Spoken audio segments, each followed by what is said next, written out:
अहंकार का। मैं ये किया, मैं ये कर सकता हूं, मैं ये करूंगा।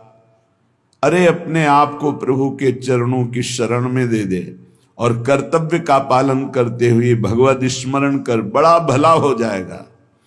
राधा वल्लभ भजत भज भली भली सब होए। जितना भला है वो सब भगवान के भजन में है। अगर भजन नहीं किया तो भला नहीं हो सकता। काहे को बोझा लादे है चिंता का, अब आगे क्या होगा? वही होगा जो मंगल भवन रचे हैं।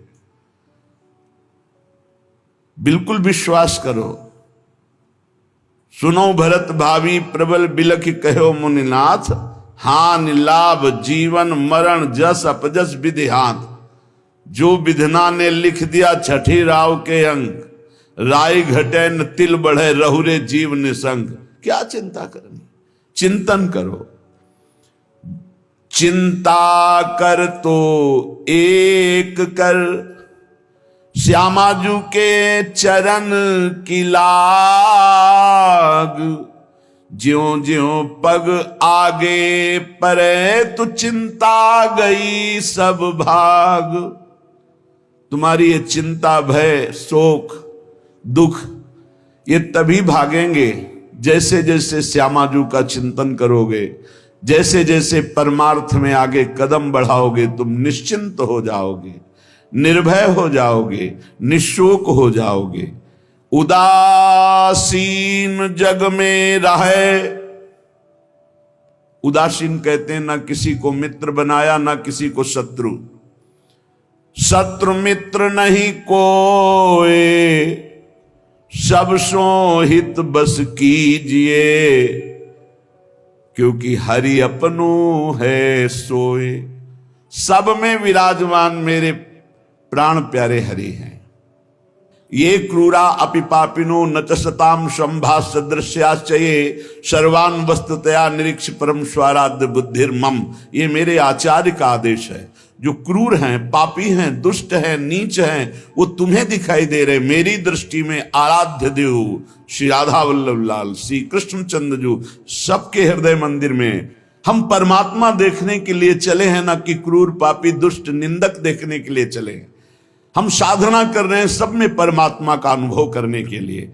जड़ चैतन्य कछु नहीं दिखे, जहां दिखे तहां श्याम खड़े। ये सिद्धि है, ये साधना की परिपक्व अवस्था है कि अपने इष्ट को वासुदेवा स्वरमिति सा महात्मा सुदुर्लभा। हम उस मार्ग के पथिक हैं।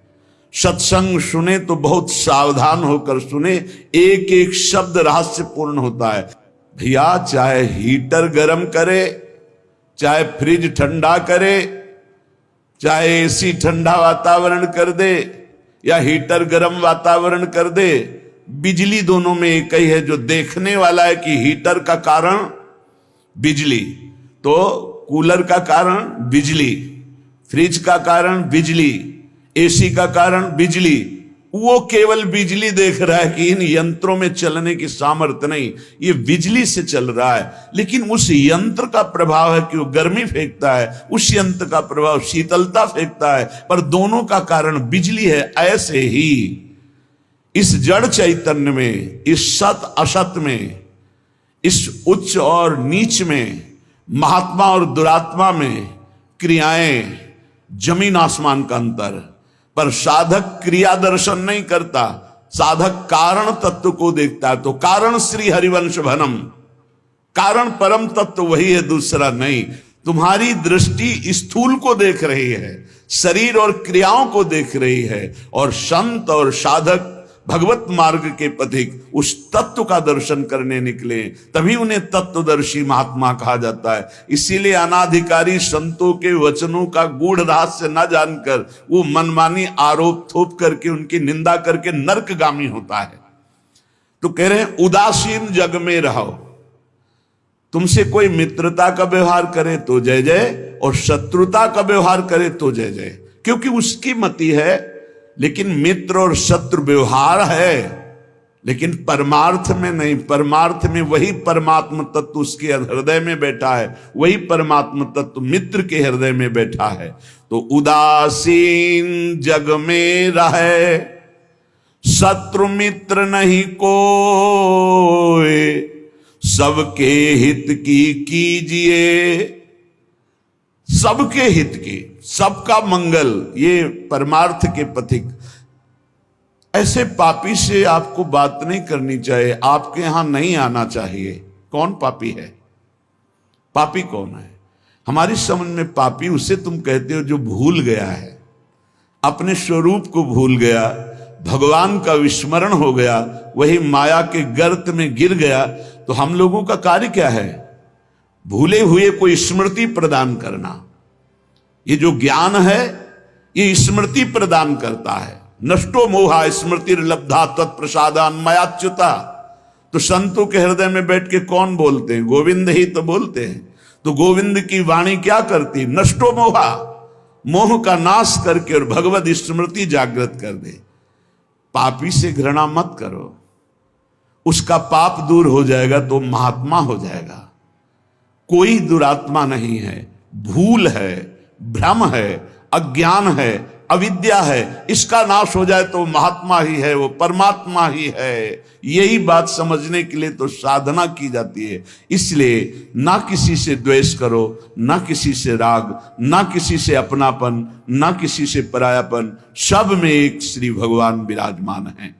ये जग सब है श्याम को, कासों की जय प्यार, कासों मानो बैरता वृथा होत है ख्वार। ये सारा संसार स्वयं श्याम सुंदर बने हुए हैं। मत्ता परतरम नान्यत किंचिदस्ति धनंजय। हे अर्जुन, मेरे सिवा कुछ नहीं है, मैं ही मैं हूं। तो कह रहे फिर काहे को किसी से वैर करते हो, काहे किसी की निंदा करते हो? वो बैठा मुस्कुरा रहा है सच्चिदानंद की मैं छुपा छुपी का खेल खेल रहा हूं, तू पहचानने चला था, कहां पहचान पाया? मैं इस चादर को ओढ़े हुए जड़ चैतन्य की मैं ही विराजमान हूं, मुझको ढूंढ लो। संत खोजी होते हैं, क्या खोजते हैं? उसी परम तत्व को जो सब में विराजमान है। हरि इच्छा ही मानिए, भली बात जो होए, जो बिगड़े सो जीव से, ताको डारे धोए।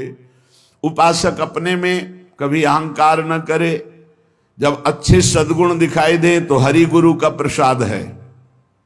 अपने से गलती हो जाए तो उसे भगवान की इच्छा ना माने, ये हमारा अज्ञान है, ये हमारी गलती, हमारा दोष है, और उस दोष का प्रायश्चित करे, दंड दे, क्षमा ना करे। दूसरों को भले क्षमा कर दे, अपने मन को क्षमा ना करे। जो अपने मन को सब क्षमा करते, सब दूसरों के जरा से दोष को क्षमा नहीं कर सकते, अपने पहाड़ जैसे पाप को भी क्षमा कर देते। यहां सिद्धांत उल्टा है। परमार्थ का पथिक अपने राय भर के भी दोष को पहाड़ के समान मानकर उसका प्रायश्चित करता है, और दूसरे के पहाड़ के समान दोष को भी राय के समान भी नहीं मानता है। ये परमार्थ के पथिक का स्वभाव होता है। हमारे से अच्छा बन गया श्री गुरुदेव की कृपा, श्री लाडली जी की कृपा। बुरा हो गया ये मेरी गलती, मेरी वासना है, ये मेरा अहंकार है कहीं जो मेरे से गलती करवा दिया। यही बात गोस्वामी तुलसीदास जी कहते हैं। गुण तुम्हार समुझे निज दोषा, जय सब भांति तुम्हार भरोसा। सब प्रकार से आपके भरोसे है। जो गुण हैं वो हे हरि आपके प्रदत्त हैं, जो दोष है वो मैंने किया, मैं दोषी हूं। जो बिगड़े सो जीव सो, ताको डारे धोए। उसका प्रायश्चित करे। सच्चा साधक कभी क्षमा नहीं करता अपने को, उसको प्रायश्चित गुरुजनों से मिलकर निश्चित करता है।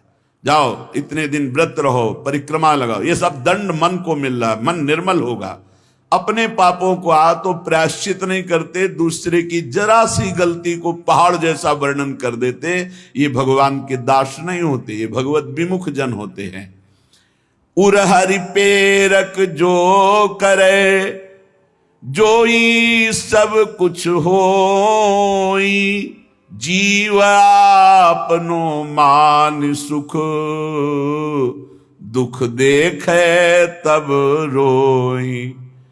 अगर आपके साथ कोई व्यवहार अनुकूल कर रहा है या प्रतिकूल, तो आप क्रिया को मत देखो अनुकूल प्रतिकूल, कारण तत्व को देखो। हृदय में बैठा हुआ और प्रेरक रघुवंश विभूषण भगवान प्रेरणा कर रहा है। क्यों? क्योंकि मुझे वह अनुकूल प्रतिकूल से ऊपर उठाना चाहता है। इसलिए अनुकूल प्रतिकूल परिस्थिति सांसारिक पुरुष को हर्ष या शोक देती है, लेकिन भक्त को या भगवत मार्ग के पथिक को नहीं, क्योंकि वो कारण तत्व को देखता है। जब प्रभु अपनावे जीव को, तब ये तिरस्कार अपमान निंदा देते हैं। जिसको प्रभु अपना लेते हैं उसके जीवन में ये जरूर कृपा करके आते हैं, तिरस्कार अपमान निंदा। क्यों? क्योंकि इसका एक चिपकाव का स्वभाव है। कोई जरा सा प्यार करे बस वो मान लेता ये मेरा। कोई वस्तु अच्छी लगी, चिपक गया, बस उस वस्तु, इसके बिना मैं नहीं जी सकता। जो वस्तु व्यक्ति स्थान के प्रति ममता है, आसक्ति है, लगाव है, ये तिरस्कार अपमान और निंदा के द्वारा दूर होता है।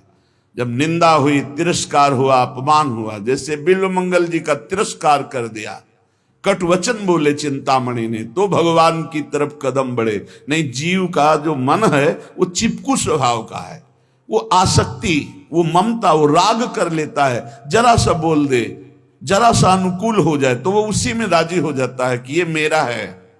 प्रभु ऐसा होने नहीं देते, बड़े कृपालु हैं, अपने जन को फंसने नहीं देते। इसलिए वहां से प्रतिकूलता दिलाते हैं, तिरस्कार दिलाते हैं, कटुवचन दिलाते हैं, तो वो फिर चैतन्य होता है। अरे नहीं, इस जगत में कोई नहीं, हरि के सिवा मेरा कोई, फिर हरि की तरफ भागता है। तो कह रहे कि ऐसी भगवान की अहेतुकी कृपा है कि जब जीव को भगवान अपनाते हैं तो तिरस्कार अपमान निंदा देते हैं। घबराओ मत, उतना ही देंगे जितने में तुम परिपक्व हो जाओगे, तुम्हारा पतन नहीं हो सकता।